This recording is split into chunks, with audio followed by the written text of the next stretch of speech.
So that was the cover page, and if you would like to get in touch with me, that's my email. It's open to both private and public consultations, basically. So as I was saying, that's the summary in brief. And to give the brief background about Kenya, we are bordered by Ethiopia to the north. Then we have South Sudan to the northwest, Uganda in the west, then Tanzania is in the south and west. Then we have the Indian Ocean, southeast, and we have Somalia at the eastern side of it. There are two key rivers in Kenya. We have the Tana River, which drains to the Indian Ocean, and we have the Athi River. These are key basins in the country, which support most of our agriculture and also hydropower. These are quite some summary or key issues, but you can see that we have an estimated population of 40 million. That was by the year 2011. And we have English and Swahili as our official and national languages. And then we also have 42 local dialects. Most of us are Christians, 83%. Then we have 11.2% who are Muslims. We also have other indigenous regions. Literacy level, majority of Kenyans have gone through school basically, and life expectancy is about 60 years. That's the average for both males and females. The growth rate is about 2.9. That's on average based on the year 2010. And you can see the GDP per capita, purchasing power parity levelized is around 1,279 euro. We experienced a bit of increased inflation in the year 2011. And also key to note is the poverty levels, which is about 46, almost half of the country are poor. It has not changed much since 2007, basically. To look at the land resource, I basically looked at the key parameters that support biomass growth. And land is one of them. So it's key when you have to discuss biomass issues, you need to discuss land, basically. And key to note, out of our total land, that is 582,000 square kilometers, it's only 16% of this, which is available for agriculture, okay? And given that most of our people are farmers, so a lot of settlements are within the 16%. We have forest as well, and 75% of the population basically lives in this particular region. So if we single out farming, you can see it's only 5% which is available for farming, given the trends. So which is very small, 5% only. Note that these that 3.5% is covered, 3.5% is covered with forests, but people have encroached to the forests, and so it is far much below this figure. And according to the United Nations, we should be having about 10% of forest cover in the country. So the government is putting up strategies to increase forest cover to 10%. The rest of the land, 84%, is actually arid and semi-arid areas, asals, and which supports most of our pastoralists and game reserves where we have so many tourists coming in. So all this land is not viable for agriculture, basically. To look at the economic summary, basically, agriculture supports over 70% of the informal employment, and 18% of the formal employment, contributes 26% of the GDP, and also 25% indirectly through services and industries, micro-industries. Tourism comes in as the second with 12%. Transport and communication, about 11%. Then we have the manufacturing, 10%. These are the key economic or other key GDP contributors. Exports, tea takes the greater part, or rather about 24%. And we have two trading blocks. We have the East and African region or trading bloc who consume about 46%. Then we also have the other region, which is more the Europe and the global world, which consume 54%. And these are respective figures for the main export zones. Imports, a lot of imports is basically from crude oil, which we actually don't have any reserves in the country. And these are our import zones, or rather where we import most of our products.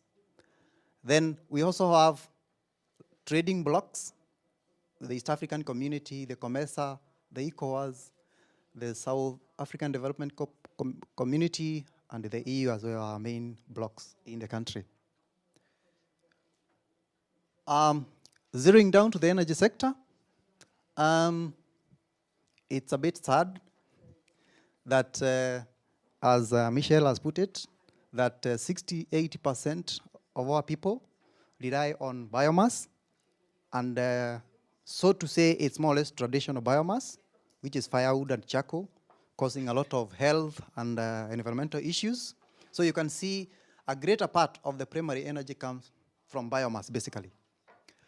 When you look at the rural energy mix, it becomes even worse because almost 90% use firewood of the people, and 34 use charcoal, and electricity, access to electricity is only 6%, which is a very meager figure. In the urban sector, it's not good enough as well. You can still see that charcoal contributes 82%, meaning that we have a lot of poor people in the urban areas, basically in the slums, who consume kerosene, or rather charcoal and kerosene for the lighting. Then the electricity connection rate is about 51%. Okay. This, with respect to the installed power or electricity capacity, the installed is about 1,647 megawatts, which we normally get about 1,400 megawatts. And this shows that there are a lot of losses in the grid networks, basically. And then the peak demand is around 1,100 megawatts. So the national access to electricity is about 15 to 18% there. That's an estimate. Electricity mix, 57% is hydropower. Thermal, which is based from petroleum products, is 31%. Geothermal energy is only 11%. Then we have wind energy, which contributes about 0.3%. Then we also have emergency thermal-powered power plants. A snapshot on the policies that are there. I think the issue of energy and renewable energy per se, government started thinking about them in the year 2004, where there was a national energy policy and a session paper number 4 of the year 2004, which was constituted by the Minister of Energy. Then in the year 2006, the government came up with the Energy Act and established the Energy Regulatory Commission, which foresees the implementation of energy projects. We also have feed-in tariffs. I think it was after Germany and some other countries came up with this idea. It is spread even to our country, and we have feed-in tariffs for wind, biomass, and small hydropower projects. We also have a draft policy strategy for development of biodiesel industry of 2008-2012. It has not yet been implemented yet, but the policy is there. And then there's also a draft policy of 2009 on bioethanol. So the government has tried to put some structures in place, but they have not been actualized yet. Key stakeholders, we have the Minister of Energy, who are in charge of the entire energy sector. We have the Energy Regulatory Commission, ERC, which is it is under the Minister of Energy and is responsible for regulating energy, licensing, permits, protection of investors and customers. So it looks at all the legal aspects of energy projects. Then we have the Kenya Electricity Generating Company, KenGen, which is responsible for electricity generation together with independent power producers. Then we also have GDC, or Geothermal Development Company, responsible for geothermal energy sector. And we have the Kenya Electricity Transmission Company, KETRACO, which is responsible for the grid only, grid lines and transformers only. Then below that is the Kenya Electricity and Lighting Company, KPLC, which is responsible for connecting customers to the electricity grid throughout the country. Under it, we have the Rural Electrification Authority, responsible for the improvement of access to electricity in the rural areas. So the target was actually to improve the 6% access. So there was a body which was created to enhance or to boost that. If I may now zero down to the renewables, if I look at wind energy, Kenya has favorable wind speeds in some specific locations, and dominant winds are found in Ngong, near Nairobi, Marsabit in the far north, Turkana, near Lake Turkana in the north again, Kinangop in the Rift Valley, and coast region along the Indian Ocean. So those are the main areas where we have dominant wind speeds. Kenya is also home to the British settlers, Kijito, normally owned by Bob Harris. They are white settlers who came through during the colonial period. So they settled there. They have been promoting these Kijito wind pumps in the country, and we have over 200 water pumps running on this in the arid and semi-arid lands. We have so many of them there. We also have a 5.1 megawatt of wind power installed at Gong near the city, and as you can see, these are photos of the two of the turbines. We have 6 of them. We also have several wind diesel hybrids for off-grid systems, and an example is in Marsabit. Then we also have a 300 megawatt expected in Turkana. We are calling it Turkana Wind Power Project. And there's also Gong Phase 2 and 3, Gong Phase 2 and 3 after this, which is poised to be around 100 megawatts.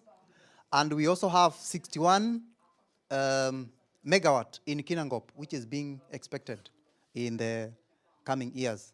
And the Gong project is being implemented by General Electric, I think the US-based General Electric. Looking at solar, I should say that during the feed-in tariffs, solar energy was not among that were given incentives by the government, and it was a bit funny because we have quite a huge resource for solar. And basically, the solar sector is run by small companies and stockists. And of course, it's based on individual basis. Whoever wishes to have a solar power or solar system in their house. So we have about 40 solar companies there, and an estimate of 220,000 solar PV units are currently in use in Kenya. And we also have 140,000 meters squared of solar thermal mainly in the up markets. We also have about 3,000 institutions which basically looks at schools, health centers, dispensaries, and local administration offices, and communal boreholes in the arid and semi-arid regions who are bound to benefit from the rural electrification program using solar PV. Already, 297 institutions have benefited from this, and there are more which are coming up under this program. We also have some isolated power stations and mobile communication masts which run on solar and diesel hybrids. China has also already started a first sub-Saharan Africa solar PV assembly plant in Kenya, in a town called Naivasha. So there's a plant which is bound to start assembling solar PV in Kenya by the Chinese. A brief on hydropower. The potential is around 3,000 megawatt, while only 30 is developed. This provides a potential solution for rural electrification because it's just basically run of the river systems. And these are some good examples. We have the Tungu Kabiri, which is a 20 kilowatt. And then we also have Kadamba, which is a 1.1 kilowatt capacity, and the Thima, 2.2 kilowatt, which are the two projects in Kirinyaga district. And these two are co-funded by the European Commission, basically. They run small mini grids in those areas. The Ministry of Energy is assisting tea factories because tea factories are always found in the highlands, whereby we have small rivers and a high head, what we call a high head or hydro potential. So their ministry is trying to help tea factories to have their own small hydropower plants. 12 sites already have been studied, and 14 more are coming up. Private sectors are also urged to partner with tea factories to develop this capacity, basically. Only one project has been commissioned, the Immense Tea project. Yeah. On geothermal, this is the second commercial renewable energy resource after hydro. And the potential stands at 7,000 megawatt. That is the potential, estimated potential, but only 165 megawatt has been exploited. We have 4 main promising geothermal sites, which is Rongonot, 140 megawatts, Menengai, Suswa, and the North Rift. They have been identified, and the Geothermal Development Company, or GDC, are already developing geothermal steam fields. They are drilling wells, and this project is open to investors to come in and now produce power from these drilled wells. If I now concentrate or go zero down to the biomass energy, there is quite a lot of waste associated biomass, and there is that which has been exploited, basically the animal manures through small or household biogas systems. We have sugar molasses for ethanol, and then we have sugar bagasse, which has partly been exploited, this bagasse, for cogeneration. And we also have sisal, which is partly exploited, but the rest of the resources have not been exploited, given the contribution of agriculture. So a lot of waste has not been exploited for energy, basically. On plant-based biomass, only fuel wood and charcoal has been exploited extensively and unsustainably. But the rest, we have Prosopis gyriflora, or ironwood, or what we call the mesquite. It's a menace because it's an invasive plant, and it has not been exploited so far. We also have sweet sorghum and water hyacinth. This is another problem with our water resources because there's a lot of pollution, and the water hyacinth has occupied several square kilometers of some of the lakes in the city, and we have not been able to exploit it for energy. We also have cassava and other liquid biofuels.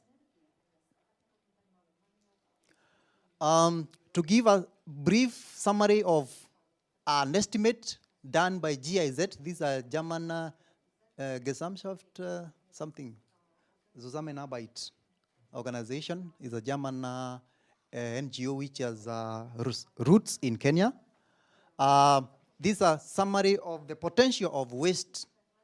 And if you look at coffee, there's a potential of generating about 10 megawatts. If you look at sisal, there's a potential of 20. And you look at municipal solid waste, in Nairobi only, the potential is close to 40 megawatt. You can imagine we still have other towns or other cities, and there's quite a big potential in the solid waste, which has not been exploited. Looking at firewood, basically, is maybe to remind you of the contribution of biomass or firewood in the rural areas, basically. And these are the figures. This is the per capita consumption. And this is indicative of a 60% deficit, because most of our people are not able to meet their firewood demands. We still use agricultural waste or rather for energy. We still demand for that. And it's around 60% the deficit in firewood per capita or per year. And we still have several institutions which rely on firewood in their catering and water heating services. Also, tea factories rely on firewood to run their boilers for processing the tea. So other players working with the institutions to establish woodlots for fuel consumptions. We have several institutions which are working with the local people to establish, or with the local institution to establish woodlots.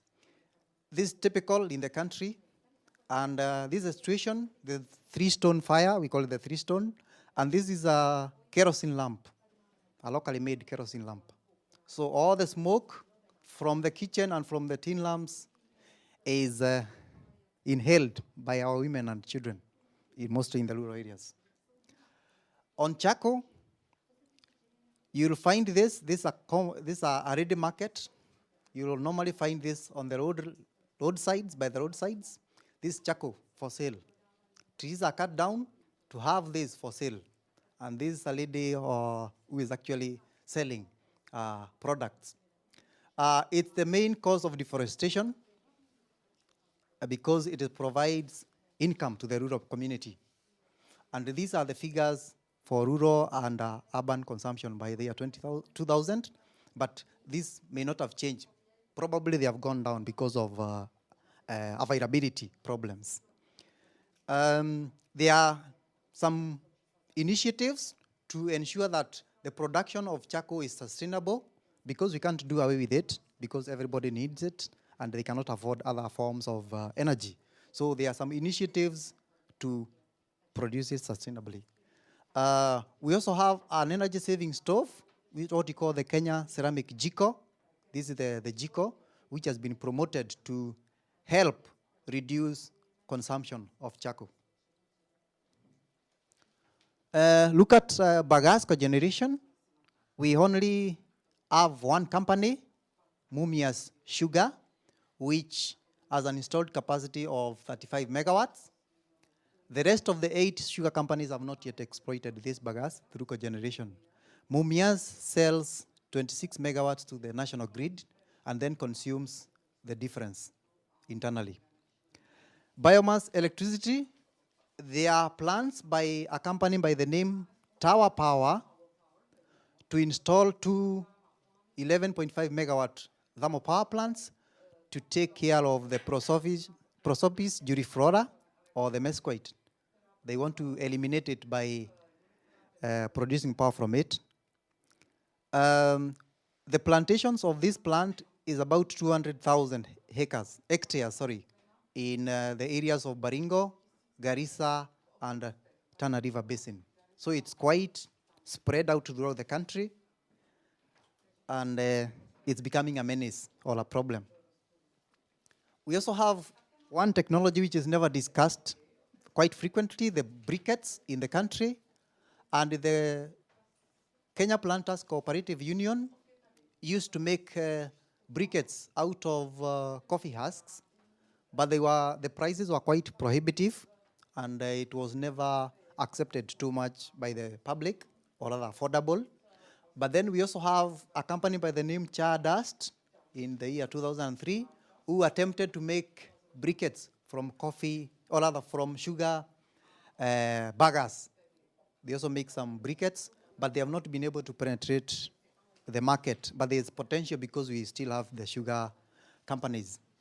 Then we have UNIDO, United Nations Industrial Development Organization, who are currently using the same prosopis, Uriflora, to produce briquettes.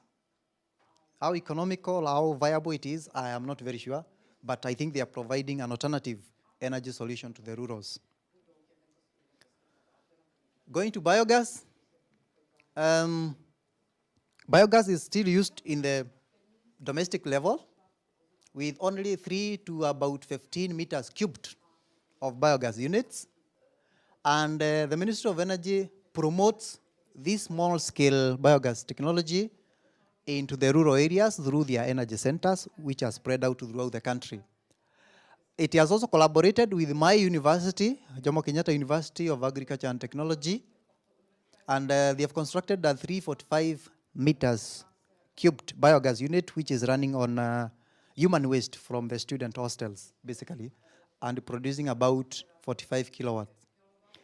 We also have other universities like Maseno and Masinde Muliro who are yet to benefit from the same project.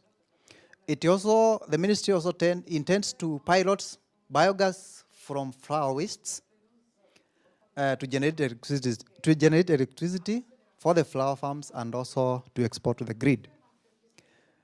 This is basically a tube biogas unit we normally promote at domestic level. And this is what we call the fixed dome, generally promoted by a KENFAB, by an agricultural organization. And these are locally made cook stoves by our informal sector, basically. These are 500-watt generator which can run on biogas, basically imported from India and China. And we also have a China imported stove for the same application. Maybe to go further, other than the Ministry of Energy, we have the Kenya National Federation of Agricultural Producers, KENFAP, partnering with the Netherlands through a biogas partnership program, and they're implementing several projects in the country. The program intends to implement 8,000 biogas systems within a period of 4.5 years. And they are giving a subsidy of about €240 to subsidize on construction materials for these projects. And by the end of 2011, they had installed, I think, 3,200 units by the end of 2011. So this has been a very successful project, because to have about 3,000 units, working units within a span of 2.5 years has been quite impressive. United Nations Industrial Development Organization, UNIDO, also implements larger biogas systems which capitalize on abattoir waste and agricultural waste for power generation. One plantation is a sisal maize plantation called Kilifi Plantations. Also has a big biogas unit, about 150 kilowatt capacity, which is run on sisal and animal manures. We still also have several other projects by different players in the market. Advantages of biogas. We can say the advantages are fourfold. We get heat from the same, for cooking rather, electricity for lighting, entertainment, basically, cost-effective treatment of waste, organic waste, and provision of cheap fertilizer to the farmers.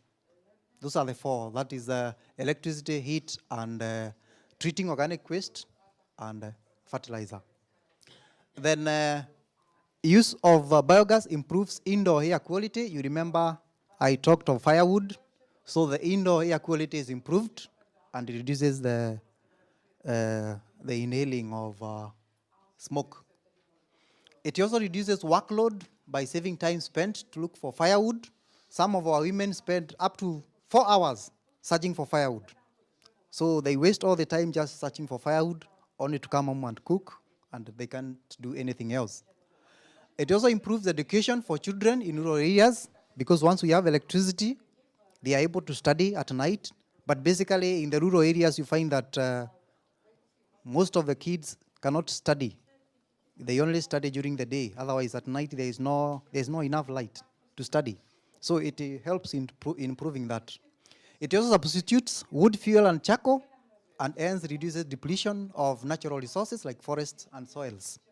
It improves household hygiene and health conditions of the users, as it is waste-based. So it is using of waste or treating waste, and thereby helping in hygiene issues. Reduces greenhouse emissions, and also larger units can improve agricultural production by improving value addition in the farms. Key challenges for biogas is high poverty levels, few trained personnel. Then most projects are donor funded, and therefore people always ask whether there is any funds from the donors so that they can think of the project. Low awareness levels of the technology, high cost of construction materials, availability of reliable and quality appliances, those are key issues. Fugitive gas problems.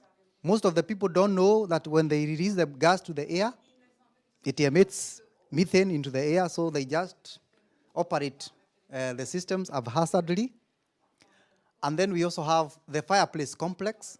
Most of our people are associated with fire. They need it for warmth, and therefore biogas is not a very good alternative to them. Then we also have water scarcity problems. Access to clean water for biogas is a problem. And we also have the problem of linking biogas consumption with production. Basically, those who produce biogas are the same consumers, so we have not managed to link that. A situation whereby you can have one producer supplying to other consumers who are not necessarily producers. On liquid biofuels, bioethanol has been a node fuel. In the 1970s, it was promoted in Kenya, and a factory was actually constructed in Kisumu to run on molasses in the 1978. But then it never took off. But the factory in 2003 was sold to a private company, Spectra International, who today produce potable alcohol and industrial methanol for beverages and medical applications only, not for fuel. So it was converted. Then Spectra International and Agrochemical and Food Company, these are the two companies which produce bioethanol, with Spectra producing 22 million liters and ACFC producing 18 million. Yeah. Then there are plans to have sweet sorghum and cassava to produce bioethanol in the country as well. We also have the draft policy, which intends to have an E10 pilot project in Kisumu, Eldoret, and Nakuru. On biodiesel, we have 4 main plants. This is the jatropha. This is castor oil. This is another one we call croton megalocarpus. And this is yellow oriander. We call it yellow oriander. These are the main biodiesel plants in the country. This is the only foreign biodiesel, but these have been with us since several years back, but we never knew that they were biodiesel, or we never used them as for fuel. So they have been with us for quite a long time. The key players in the jatropha industry are Vanilla Development Foundation, who have planted around 1 million seedlings We also have Green Africa Foundation, 3 million seedlings. The cement company, Magadi Soda, has planted about 10 acres. Then we have Jeff and Pieces who are assisting in policy issues. And we still also have the draft biodiesel policy. Opportunities for liquid biofuels. They have the potential to diversify rural energy mix, improve agricultural returns for rural economies, value addition, improving local infrastructure, reducing oil imports, reduce greenhouse gases, and improving the health of women and children, child education improvements, conservation of soil susceptible to erosion, conservation of forests and environment, and then investments in biofuel should facilitate transfer of technology, or rather there is a potential to transfer technology once we use the liquid biofuels. The risks, one of them is large-scale commercial projects, which we normally say that they are untested experiments. Yeah, because they introduce mechanization, fertilizer, and herbicide use, and they displace a lot of people, and we lose a lot of biodiversity, and therefore our CO2 sinks are depleted. There's another issue on climate change, market-driven systems or foreign direct investment, which has led to land grabbing in the area, and I think we are more vulnerable as a developing country. Land tenure systems and laws, I could say that they are not straightforward. There is a lot of problems with our land tenure, and therefore they bring a lot of risks and susceptible to corruption deals on land transfers at the expense of the local people. We also have the problem of risk of failure, that most biofuels have not been tested on marginal lands. Nobody wants to venture into the marginal lands where people say that they are viable, but nobody has ever tested them on marginal lands. Knowledge gaps and climate change. Viable biofuel varieties and production rates have not been studied well with specific conditions, under specific conditions. And Africa, due to climate change, is becoming susceptible to floods and droughts, which are occurring concurrently. Increased vulnerability of women and children. Land is mainly owned by men in Africa or in Kenya, and therefore women and children are at risk because the men lease out their farms, and then the women and children suffer. Then you also have competition with other resources. Biofuels require land and water, which encroaches on food, forests, and pasture land for the people. So in conclusion, the relevance of biomass in Kenyan context rather, is biomass is an energy resource which is locally available, that's a fact, and reduces on fossil fuel use, or rather supplies, and reduces waste accumulation in homes, enhances job creation, optimizes land use, promotes development of local skills, provides income to agriculture and expanding of markets, then increases national energy security, and those are the key issues, and reduces greenhouse gas emissions. So that's more or less on the full scale of biomass. The key challenges to development: lack of clear and objective government policy is a big hindrance. Fragmented, incompatible sectoral policies. You have agriculture, land, and energy policies are moving in different directions. Then we also have lack of biomass energy resource potential assessment. Nobody knows what is the potential. Quick return biomass projects that promise other natural resource use options, or that compromise other natural resource options. Lack of technical know-how from the people. Current incentives are not good enough for investors as well. Then the connotation that biomass is a poor man's and dirty domestic energy source is one of the big challenges, basically. And that's all for my lengthy presentation. Yeah. Okay, thank you very much, Francis, for your presentation.